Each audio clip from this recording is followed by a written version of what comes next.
ओम नमः शिवाय। सच्ची सदा सहाय। ओम नमः शिवाय। गुरुजी सदा सहाय। धन गुरुजी, आपका सदा ही शुक्राना गुरुजी।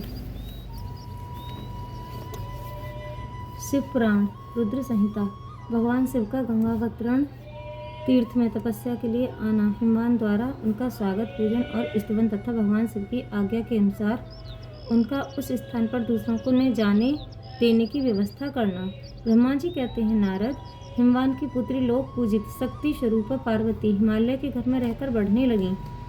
जब उनकी अवस्था 8 वर्ष की हो गई, तब सती के ग्रह से कातर हुए समूह को उनके जन्म का समाचार मिला। नारद, उस अद्भुत बालिका पार्वती को हृदय में रखकर वे मन ही मन बड़े आनंद का अनुभव करने लगे। नमः शिवाय। इसी बीच में लौकिक गति का आश्रय ले समूह ने अपने मन को एकाग्र करने के लिए तप करने का विचार किया। नंदी आदि कुछ शांत पार्षदों को साथ ले वे हिमालय के उत्तम शिखर पर गंगावतार नामक तीर्थ में चले आए, जहाँ पूर्व काल में ब्रह्मधाम से च्युत होकर समस्त पाप राशि का विनाश करने के लिए चली हुई परम पावनी गंगा पहले भूतल पर अवतीर्ण हुई थी। नमः शिवाय। जितेंद्रिय हर ने वहीं रहकर तपस्या आरंभ की। वे आलस्य रहित हो चेतन ज्ञान स्वरूप नित्य ज्योतिर्मय निरामय जगन्मय चिदानंद स्वरूप त्रयहीन तथा आश्रय रहित अपने आत्मभूत परमात्मा का एकाग्र भाव से चिंतन करने लगे। भगवान हर के ध्यान परायण होने पर नंदी भृंगी आदि कुछ अन्य पार्षदगण भी ध्यान में रहकर तत्पर हो गए। नमः शिवाय। उस समय कुछ ही प्रथम गण परमात्मा शंभु की सेवा करते थे। वे सबके सब मौन रहते और एक शब्द भी नहीं बोलते थे। कुछ द्वारपाल हो गए थे। इसी समय गिरिराज हिमवान उस औषधि बहुल शिखर पर भगवान शंकर का शुभागमन सुनकर उनकी प्रति आदर की भावना से वहां आए। आकर सेवकों सहित गिरिराज ने भगवान रुद्र को प्रणाम किया, उनकी पूजा की और अत्यंत प्रसन्न हो हाथ जोड़ उनका सुंदर स्तवन किया। नमः शिवाय। फिर हिमालयन ने कहा, प्रभु, मेरे सौभाग्य का उदय हुआ है जो आप यहाँ पधारे हैं। आपने मुझे स्नात कर दिया, क्यों न हो। महात्माओं ने यह ठीक ही वर्णन किया है कि आप दीन वत्सल हैं। आज मेरा जन्म सफल हो गया, आज मेरा जीवन सफल हुआ और आज मेरा सब कुछ सफल हो गया, क्योंकि आपने यहाँ पर्दापर्ण करने का कष्ट उठाया है। महेश्वर, आप मुझे अपना दास समझकर शांत भाव से मुझे सेवा के लिए आज्ञा दीजिए। नमः शिवाय। मैं बड़ी प्रसन्नता से अन्यचित होकर आपकी सेवा करूंगा। ब्रह्मा जी कहते हैं, नारद, गिरिराज का यह वचन सुनकर महेश्वर ने किंचित आंखें खोली और सेवकों सहित हिमवान को देखा। सेवकों सहित गिरिराज को उपस्थित देख ध्यान योग में स्थित हुए जगदीश्वर वृषभध्वज ने मुस्कुराते हुए से कहा, नमः शिवाय। महेश्वर बोले, शैलराज, मैं तुम्हारे शिखर पर एकांत में तपस्या करने के लिए आया हूँ। तुम ऐसा प्रबंध करो जिससे कोई भी मेरे निकट न आ सके। तुम महात्मा हो, तपस्या के धाम हो तथा मुनियों, देवताओं, राक्षसों और अन्य महात्माओं को भी सदा आश्रय देने वाले हो। द्विज आदि का तुम्हारे ऊपर सदा ही निवास रहता है। तुम गंगा से अभिषिक्त होकर सदा के लिए पवित्र हो गए हो। दूसरों का उपकार करने वाले तथा संपूर्ण पर्वतों के सामर्थ्यशाली राजा हो।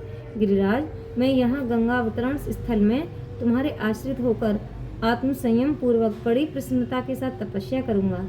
नमः शिवाय। शैलराज, गिरिश्रेष्ठ, जिस साधन से यहाँ मेरी तपस्या बिना किसी विघ्न बाधा के चालू रह सके, उसे इस समय प्रयत्न पूर्वक करो। पर्वत प्रवर, मेरी यही सबसे बड़ी सेवा है।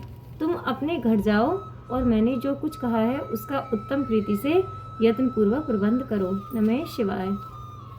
ब्रह्मा जी कहते हैं, नारद, ऐसा कहकर सृष्टिकर्ता जगदीश्वर भगवान शंभु चुप हो गए। उस समय गिरिराज ने समूह से प्रेम पूर्वक यह बात कही, जगन्नाथ परमेश्वर, आज मैंने अपने प्रदेश में स्थित हुए आपका स्वागत पूर्वक पूजन किया है। यही मेरे लिए महान सौभाग्य की बात है। अब आपसे और क्या प्रार्थना करूं। महेश्वर, कितने ही देवता बड़े बड़े यत्न का आश्रय ले महान तप करके भी आपको नहीं पाते। वे ही आप यहाँ स्वयं उपस्थित हो गए। मुझसे बढ़कर श्रेष्ठ सौभाग्यशाली और पुण्यात्मा दूसरा कोई नहीं है, क्योंकि आप मेरे पृष्ठभाग पर तपस्या के लिए उपस्थित हुए हैं। परमेश्वर, आज मैं अपने को देवराज इंद्र से भी अधिक भाग्यवान मानता हूँ, क्योंकि सेवकों सहित आपने यहाँ आकर मुझे अनुग्रह का भागी बना दिया। नमः शिवाय। देवेश, आप स्वतंत्र हैं। यहाँ बिना किसी विघ्न बाधा के उत्तम तपस्या कीजिए। प्रभु, मैं आपका दास हूँ, अतः सदा आपकी आज्ञा के अनुसार सेवा करूँगा। नमः शिवाय। ब्रह्मा जी कहते हैं, नारद, ऐसा कहकर गिरिराज हिमालय तुरंत अपने घर को लौट आए।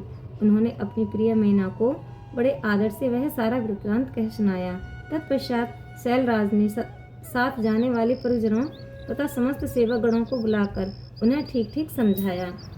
हिमालय बोले, आज से कोई भी